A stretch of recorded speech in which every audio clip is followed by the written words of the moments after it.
अत्यंत महत्त्वपूर्ण अपडेट पाहतो हा व्हिडिओ आपण शेवटपर्यंत पाहावा। केंद्रीय कर्मचारी पेन्शनधारकांसाठी दिलासदायक बातमी। जुलैपासून DAमध्ये 3% वाढीची शक्यता। पगारात किती वाढ होणार? 17 जुलै 26। नमस्कार मित्रांनो, चॅनलमध्ये आपले स्वागत आहे। तत्पूर्वी आपण नवीन असाल चॅनलला आता सबस्क्राईब करा, समोरील बेल आयकॉनला क्लिक करा। निश्चितच नवनवीन अपडेट अखिल दामोदर क्लासेस चॅनलमार्फत सतत आपल्याला पाहायला मिळतील। पाहूया सविस्तर। DA allowance. केंद्रीय सरकारी कर्मचारी आणि पेन्शनधारकांसाठी आनंदाची बातमी समोर येत आहे। जुलै 2026 पासून महागाई भत्ता DA आणि महागाई सवलत DRमध्ये 3%ची वाढ होण्याची शक्यता व्यक्त केली जात आहे। अंतिम निर्णय जून महिन्याच्या AICPI-IW अखिल भारतीय ग्राहक किंमत निर्देशांक आकडेवारीवर आधारित असणार असून मंजुरी मिळाल्यास लाखो कर्मचारी आणि पेन्शनधारकांच्या मासिक उत्पन्नात वाढ होणार आहे। महागाईच्या पार्श्वभूमीवर केंद्र सरकार वर्षातून 2 वेळा महागाई भत्त्यात सुधारणा करते। त्यानुसार 1 जुलै 2026 पासून लागू होणाऱ्या DA वाढीकडे देशभरातील कर्मचारी आणि निवृत्ती वेतनधारकांचे लक्ष लागले आहे। 3% वाढीची शक्यता का?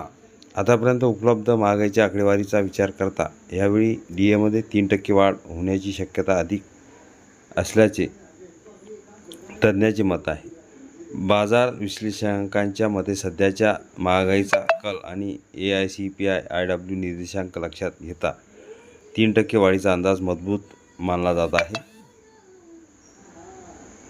अंतिम निर्णय। अधिकृत आकडेवारीनंतर महागाई भत्त्यात अंतिम निर्णय जून 2026च्या AICPI-IW आकडेवारीनंतर घेतला जाणार आहे।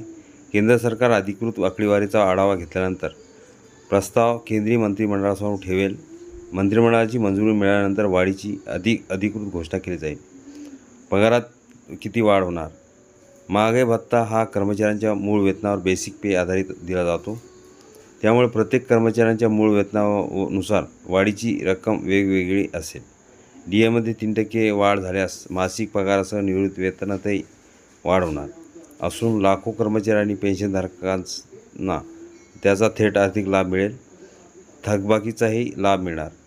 सरकारकडून अधिकृत घोषणा उशिरा झाली तरी वाढीव DA 1 जुलै 2026 पासून लागू मानला जाईल।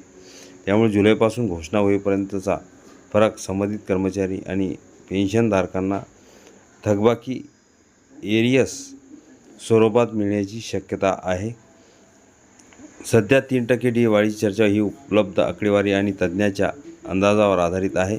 अंतिम निर्णय केंद्र सरकारच्या अधिकृत घोषणेनंतर निश्चित होईल। हा व्हिडिओ उपयोगी वाटला असेल लाईक, शेअर आणि अखिल दामोदर क्लासेस चॅनलला सबस्क्राईब करा, लाईक करा, कमेंट्स करा। मित्रांना शेअर करायला विसरू नका। असे नवनवीन अपडेट आपल्यापर्यंत सहज पोहोचतील।